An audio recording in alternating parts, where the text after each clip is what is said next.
C'est vrai qu'internat a ce mot et a cette référence comme ça un petit peu dure, un petit peu encadrée, un petit peu sévère. On va essayer de désamorcer tout ça avec Catherine Moëllic, qui est directrice académique adjointe de l'Oise. Bonjour. Bonjour. Merci d'être avec moi sur ce plateau pour justement nous parler de l'internat de manière générale dans les Hauts-de-France. Vous avez une expérience évidemment sur l'Oise.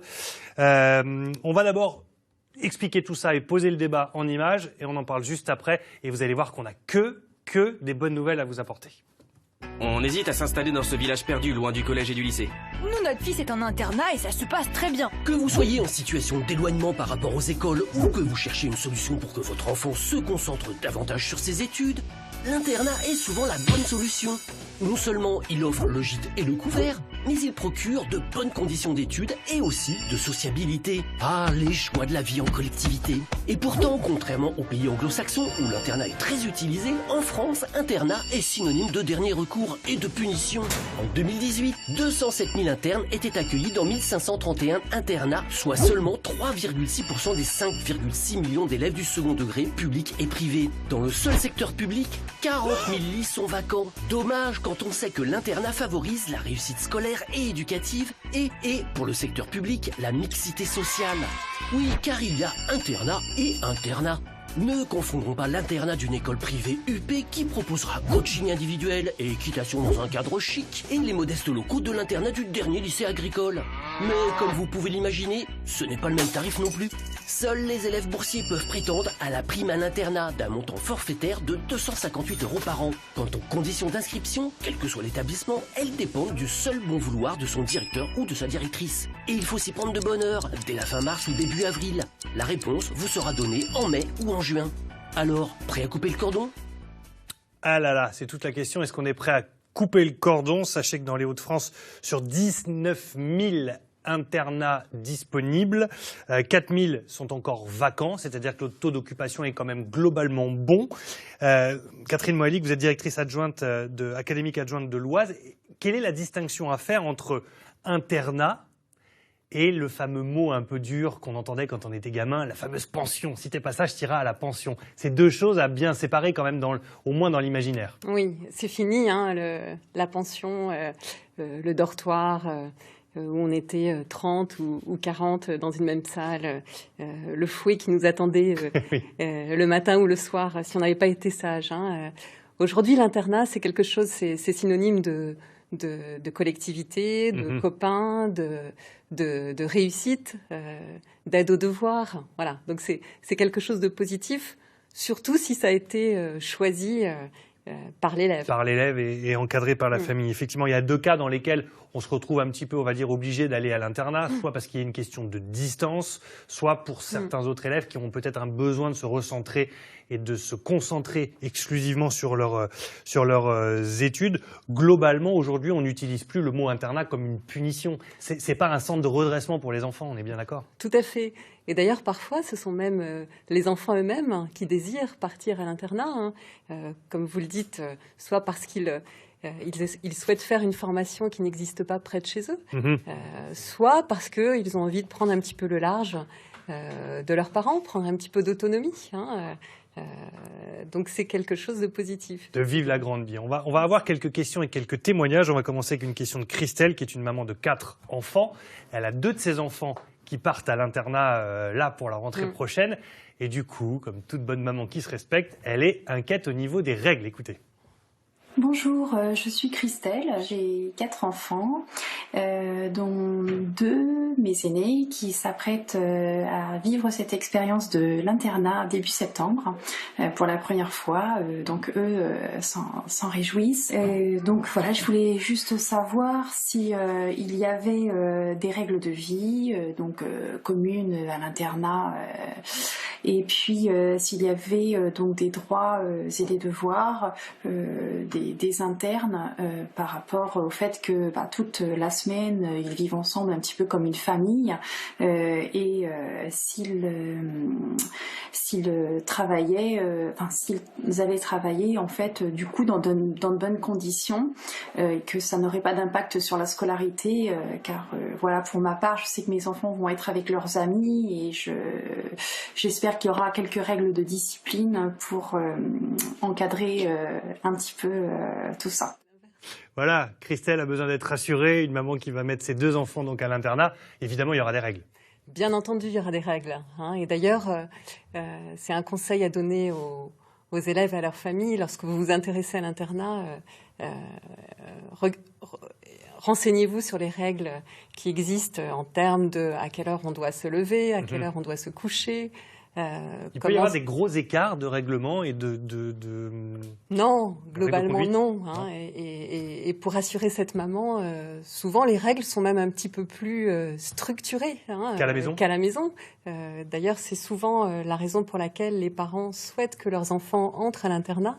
C'est pour donner un cadre. On sait que on a de plus en plus, et c'est une vraie difficulté, on a de plus en plus d'enfants qui se couchent très tard, minuit, 1h du matin, et qui du coup le lendemain ont du mal à être attentifs à l'école. À l'internat, à 22h en général, toutes les lumières sont éteintes. Et l'affectif là-dedans, qu'est-ce qu'il devient? Parce que j'imagine qu'il y a bon nombre de parents qui se disent, bon, si je laisse mon enfant tout seul toute la semaine, il n'y a pas le bisou du soir, il n'y a pas la confidence, il n'y a pas le fait de pouvoir le réconforter. Mais ceux qui sont à l'internat, on est d'accord que l'encadrement du personnel, il est évidemment, ce ne sont pas leurs enfants, mais il y a aussi, ils sont, j'imagine, très impliqués dans cette tâche-là. Oui. Alors ils sont jamais tout seuls. Il y a ce qu'on appelle des assistants d'éducation qui sont là, y compris le soir, y compris la nuit. À chaque étage, il y a un assistant d'éducation qui est là pour répondre à la petite crise de panique, à l'envie de discuter.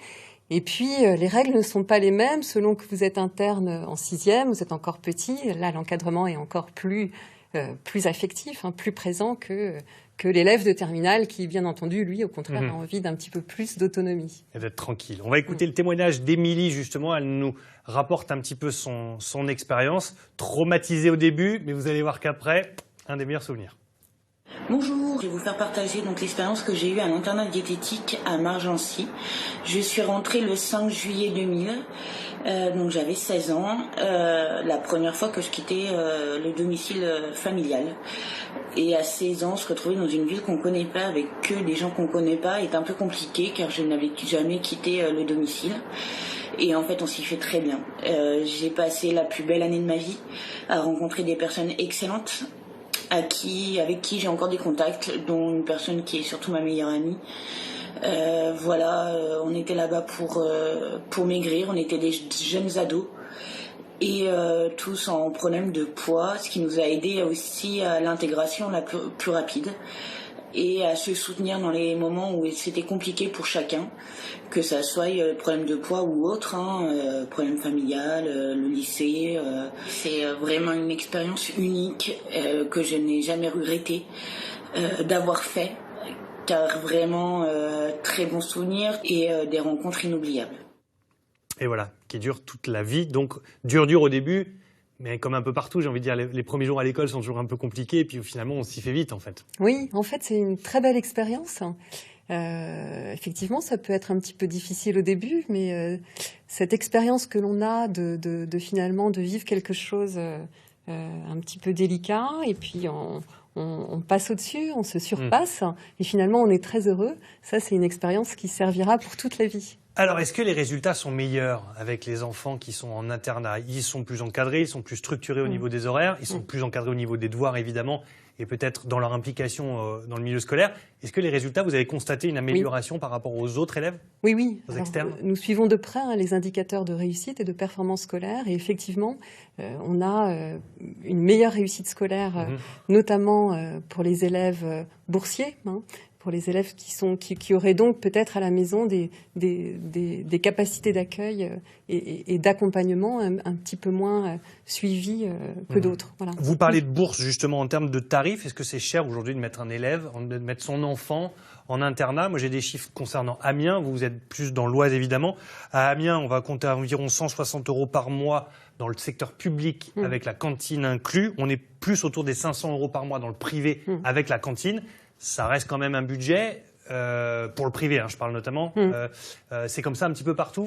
Oui, alors en fonction, ce sont des tarifs qui vont varier entre 1 300 € à l'année, à 2 000 € maximum, mais avec beaucoup d'aides Il existe une prime nationale à l'internat, il existe effectivement des bourses pour les internes, un accompagnement également du département. D'accord, voilà. oui. Donc, du département de l'Oise, en l'occurrence. Alors, du département de l'Oise, en l'occurrence. Donc, on peut avoir des élèves qui, finalement, au final, vont payer moins de 500 € à l'année l'internat.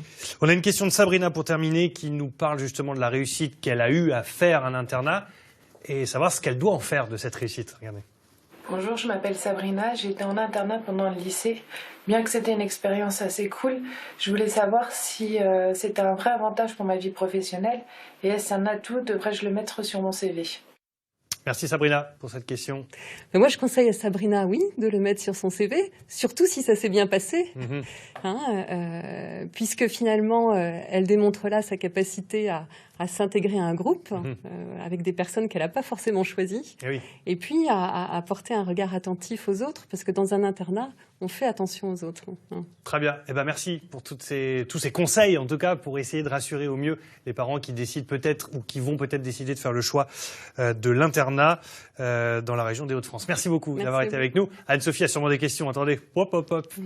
En tant que maman expérimentée de l'internat, je pense qu'on a des réactions.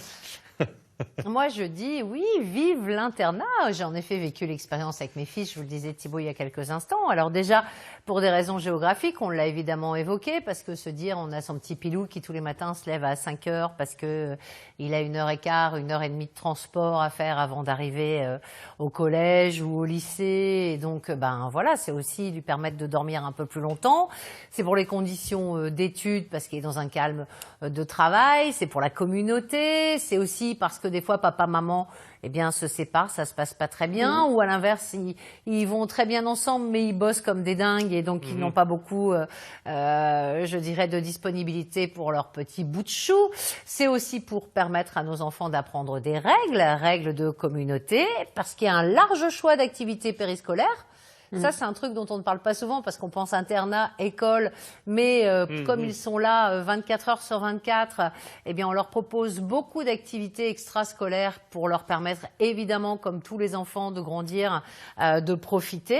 Moi, je voulais juste avoir une toute petite question sur les fameux internats de réussite qui ont été créés. Est-ce qu'il y en a dans la région ?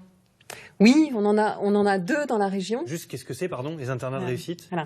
Ce sont des internats qui ont été mis en place dans les années 2006-2008. D'ailleurs, à l'initiative de notre ministre actuel de l'Éducation nationale, Jean-Michel Blanquer. Voilà. Et l'idée, c'était surtout d'accompagner les élèves des quartiers prioritaires et de les aider finalement en leur donnant très bien à l'école. Voilà. Tout l'accompagnement possible pour qu'ils puissent réussir. Alors aujourd'hui, dans tous les internats, il existe ce qu'on appelle des places labellisées de réussite. Et puis surtout, on a un grand plan national de lancement. Le ministre a annoncé ça le 1er juillet dernier, ce qu'on a appelé l'internat du XXIe siècle. Et là, l'idée, c'est finalement de donner encore une valeur ajoutée à ces internats, aussi bien sur les internats dans les zones rurales, avec des thématiques. Par exemple, un internat qui mettra l'accent sur le sport, sur la musique, sur l'ouverture internationale, mais aussi des internats proches des campus des métiers des qualifications, où là, l'idée, c'est de permettre à des élèves qui s'orientent vers une formation professionnelle, finalement, de pouvoir aller faire un bac pro ou un BTS loin de chez eux, avec l'appui d'un internat. D'accord.